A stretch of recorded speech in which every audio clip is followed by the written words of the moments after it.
रविवार के दिन श्रीलंका 8 बम धमाकों से दहल गया। एक के बाद एक बम धमाकों से श्रीलंका में अफरा तफरी मच गई और पूरा देश स्तब्ध रह गया। इस सीरियल ब्लास्ट में 290 लोगों ने अपनी जान गंवाई। लेकिन गौर करने वाली बात यह थी कि इन हमलों को श्रीलंका के विभिन्न चर्चों में अंजाम दिया गया और वो भी ईस्टर के पर्व पर। इसका मतलब साफ है कि आतंकियों ने इस हमले की पूरी तैयारी की थी और इसे अंजाम भी तब दिया जब चर्च में काफी सारे लोग मौजूद थे।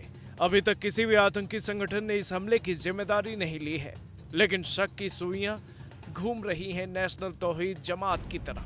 जी हां, नेशनल तौहीद जमात जो एक कट्टरपंथी मुस्लिमों का संगठन है।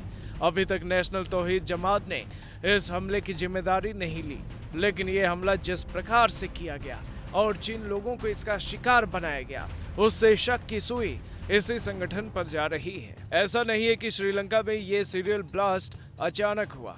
इस हमले का अंदेशा 10 दिन पहले खुफिया एजेंसियों ने दिया था, लेकिन कोई भी कड़ा कदम या सावधानी नहीं बरती गई। इस हमले की जानकारी पुलिस चीफ पुजूथ जयसुंदरा ने सीनियर अधिकारियों को दी थी। उन्होंने बताया था, विदेशी खुफिया विभाग ने जानकारी दी है कि नेशनल तौहीद जमात नाम का संगठन सुसाइड हमलों की तैयारी कर रहा है। देश भर के मुख्य चर्चों पर ऐसे हमले हो सकते हैं। वैसे रविवार को श्रीलंका के प्रधानमंत्री रनिल विक्रमसिंघे ने इस बात को स्वीकार किया और इस बात पर चिंता भी जाहिर की कि इतने महत्वपूर्ण इनपुट होने के बावजूद कोई एक्शन क्यों नहीं लिया गया। खैर, बात अगर नेशनल तौहीद जमात की जाए तो ये एक कट्टरपंथी मुस्लिमों का संगठन है। अब ऐसा नहीं है कि इस संगठन ने पहले भी किसी बड़े आतंकी हमले को अंजाम दिया हो, बल्कि नेशनल तौहीद जमात तो सिर्फ पिछले साल ही सुर्खियों में आया था। आपको बता दें कि इस संगठन ने भगवान बौद्ध की कुछ मूर्तियों को तोड़ दिया था। उस हरकत से श्रीलंका को अस्थिर करने की कोशिश की गई थी। इसके अलावा 2014 में इस संगठन के सेक्रेटरी अब्दुल रैजिक ने बौद्ध धर्म के खिलाफ आपत्तिजनक टिप्पणी की थी।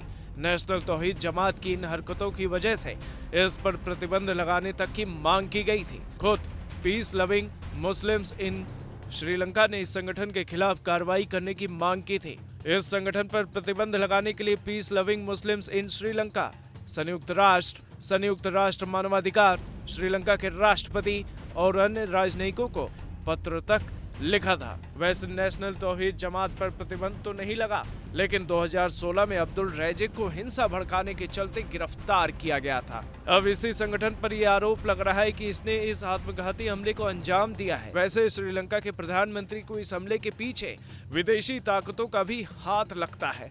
उनके मुताबिक इतना बड़ा हमला कोई स्थानीय संगठन अकेले नहीं कर सकता। अब इन सभी सवालों के जवाब तो पूरी कार्रवाई के बाद ही पता चलेंगे, लेकिन अभी तक 24 लोगों को हिरासत में लिया गया है, जिनसे पूछताछ की जा रही है।